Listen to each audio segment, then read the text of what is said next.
There's a lot of pain and anger in me today, but that's okay because, as the saying goes, healing is hard work.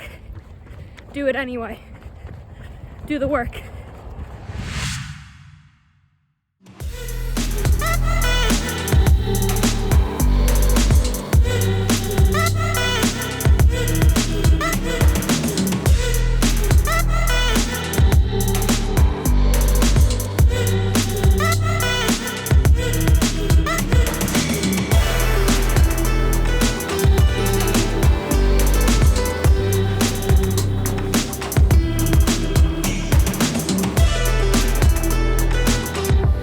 What is going on, guys, and welcome to the video. It is Friday, April 2nd, which means that we are officially less than 20 hours out from my first ever 20-mile run. April also officially kickstarts Sexual Assault Awareness Month, which is the whole reason that I decided to sign up for running this marathon in the first place. So you can say that there's a lot of variables going on in my life right now that I think have earned me the right to wear my Seek Discomfort sweatshirt. Now, fortunately or unfortunately, I am not here to be promoting someone else's merch. What I am here to do is show you a glimpse into my mind, into what goes on up here and in here when I'm preparing for one of these long runs. 20 miles is an intimidating amount for me to run. It's only 2 more miles than the longest run I've ever done, but still, I'm so new to running, and I feel like I'm really pushing myself out of my comfort zone every single weekend, every single Saturday when I have one of these runs. So I want to use this video as an example of the things that I do to prepare myself mentally, physically, and emotionally, and ultimately the changing relationship that I have to pain, how I've learned to embrace the suck, and how these long runs have really shaped the core of me and the way that I operate in my daily life. This video is starting on a Friday because that's when my long run prep begins.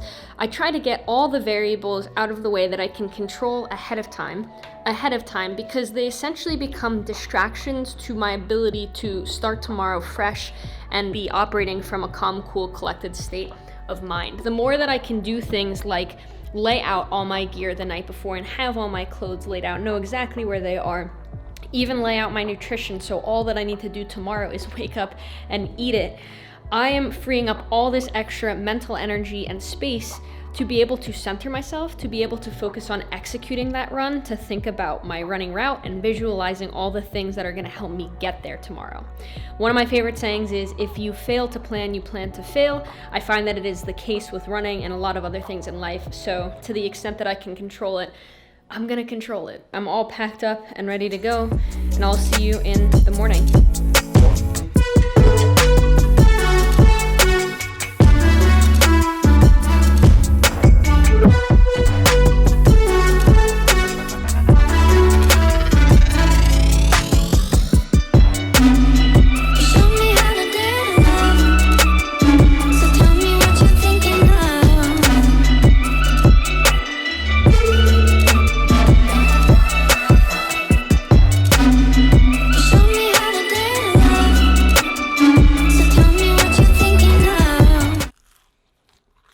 Guys, breakfast is served. If you've watched my full day of eating on a long run day, then you've seen this before.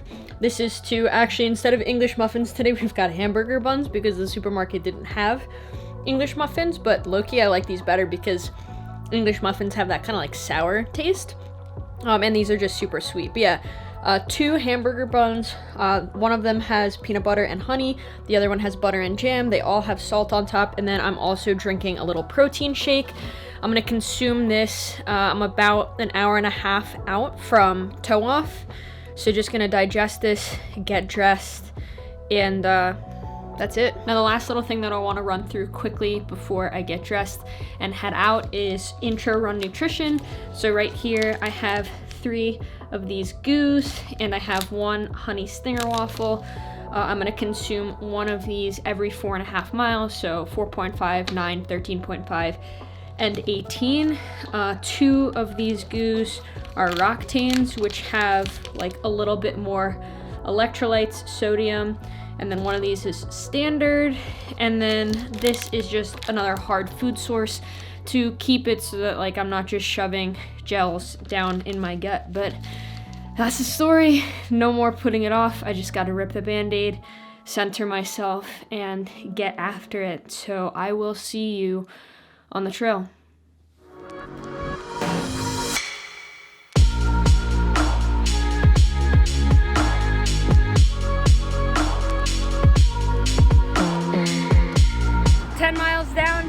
Officially at the halfway point, feeling really good. I've had such a spectrum of emotions on this run, but we're only halfway there. I don't want to stop too long because I'm feeling good. And yeah, let's go hit a PR today.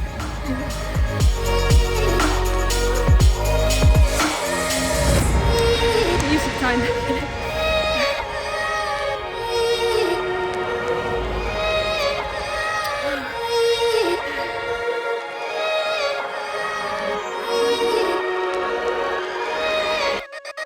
20 miles down, and I officially know what the pain cave feels like. I'm gonna get home, wrap up, and check in with you probably tomorrow.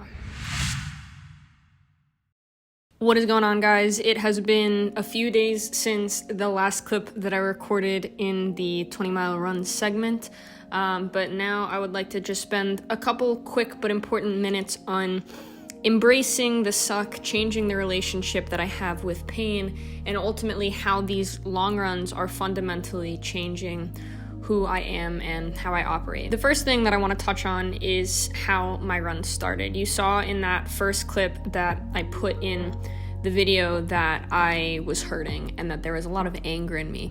It wasn't physical hurt. At that point, I was about 4 to 4.5 miles into my run.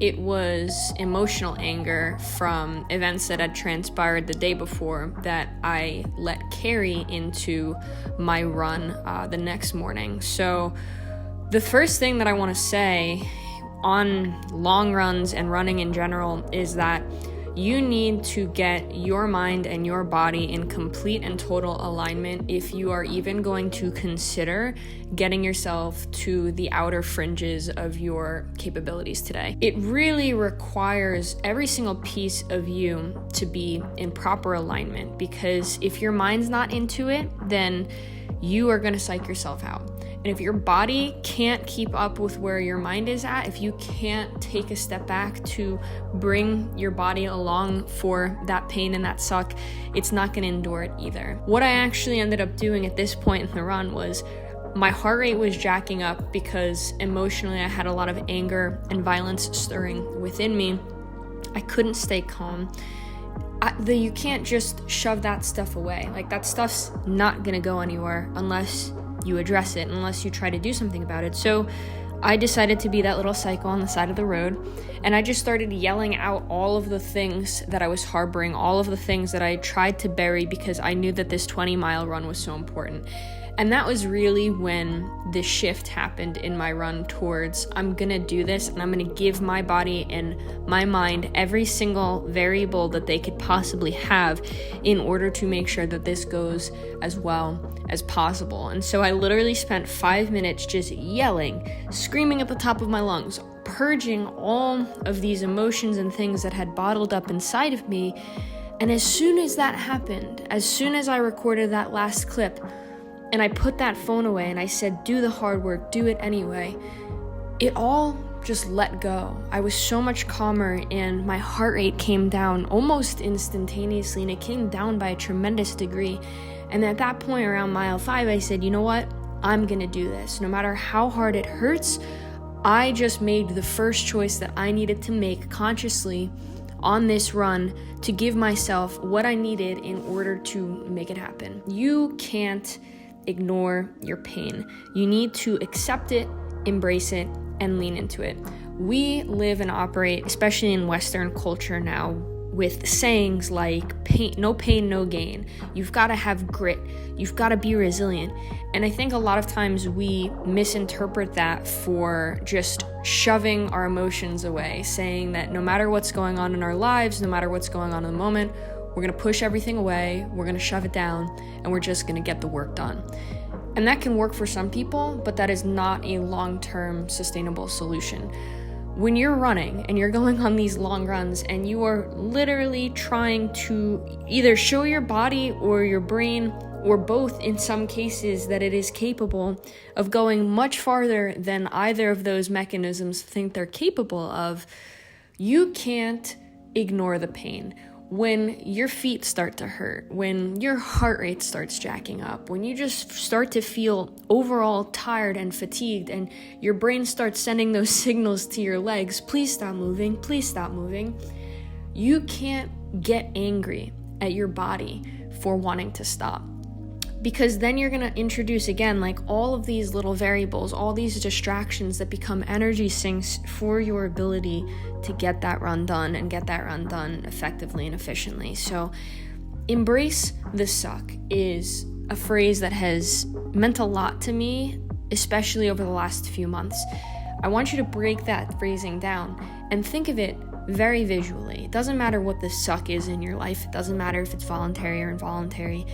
Embrace the suck. Wrap your arms around the thing that's hurting. Wrap your arms around the thing that's causing you pain, that's causing you frustration. Acknowledge it, lean into it, and embrace it.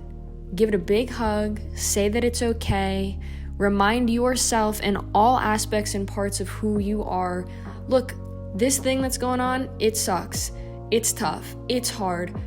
But I love you, and I'm here for you.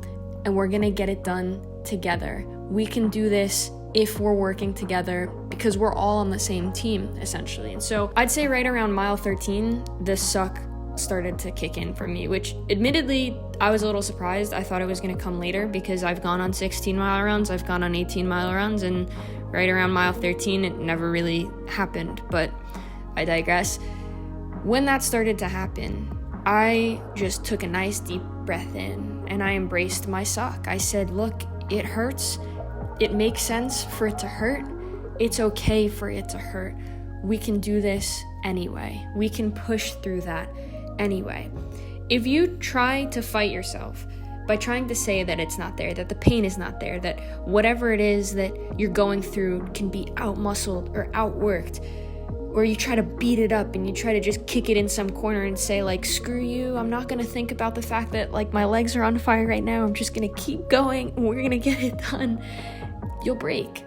It's as simple as that. You will break. Maybe not at mile 14 or mile 15, but I can promise you that you will not go as far, as fast, or as smoothly if you are spending all this either mental or physical energy, because oftentimes both come in tandem, by being self-critical, by being almost self-harmy in a way, by the way that you talk to yourself. All of that festers inside you, and it's not helping. It's hurting. It's actively hurting you along the way. So I took a nice deep breath in, and this is still a rather new thing for me, but I just said, look, we're gonna get it done. No matter how I feel right now, we're gonna push through. It's gonna be okay. And because I let the love in, the love stayed with me up until mile 20. And by that point, I was sucking. Like, I'm starting to get very nervous about how I don't know how people just run marathons like normal. I feel like I'm a pretty fit person, and I just don't understand how someone does 6 miles after that. It's beyond me. I digress. Your love needs to be stronger than the pain. Your self-love needs to be stronger than the pain. Your why needs to be stronger, but it can't out-muscle the pain. It needs to out-will it. You can't just fight it down. You can't beat it down. You need to out-will it. You need to outsmart it. You need to say things like, look, if we all get in alignment here and we all love each other and all parts, and, you know, my brain doesn't start getting mad at my legs for failing early, like, you kind of just watch all these things happen when you're on a run or in any other difficult element in life, you'll realize that, and you'll be able to kind of pick apart what essentially become like mental chess pieces for the game that you're about to play and the story that you're telling yourself. Because the story that you tell yourself in that moment, or just this overall like atmospheric story that we tell ourselves about our lives, is how they are. Like, what you say is gonna happen and what you say is happening is what is gonna happen. And I don't necessarily mean that in a psychic way or a manifestation way. Maybe in a few weeks I will mean that in a manifestation way. But right now I literally just mean, if you're gonna tell yourself that you're a piece of crap and you're weak and you're all these things, you're not gonna give yourself the gas that you need, the fire that you need to amp yourself up, to believe in yourself and get it done. When you start getting to goals that are truly pushing you on the outer fringes of your current capabilities. Everything within that circle, like, you can get away with that. You could get away with a lot of those things. That's, to be honest with you, how I've spent most of my life, because I, had a very self-abusive relationship, very self-critical inner voice, a lot of hard things that I would just kind of beat myself over and over again, because I grew up with a lot of pain. So pain became what I knew best. It was my most familiar territory. And so that's where I operated. I built in a lot of resistance. I was that out-muscly person.